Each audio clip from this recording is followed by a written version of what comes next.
So, I want to talk about how, as men, we should be doing hard things. I think this is pretty biblical as well. I mean, that's not usually the angle I take when I kind of have talked about this in the past, but you look at David in the Bible. I mean, this guy was a shepherd, which sounds like a pretty easy thing when until you consider the fact that somehow he's killing lions and bears on a regular basis, with no expectation of like an end result. Like he didn't know he was going to be king. He had no expectation. He just had a hard job just for the sake of it. Of course, he fought Goliath, which statistically impossible feat. I mean, that's a hard thing. Would not have put my money on David. Yeah. Hands down.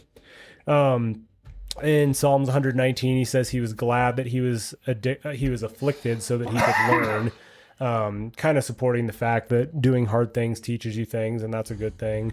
The Apostle Paul in 2 Corinthians talks about the many events where he was beaten, he went without sleep or food, he was imprisoned.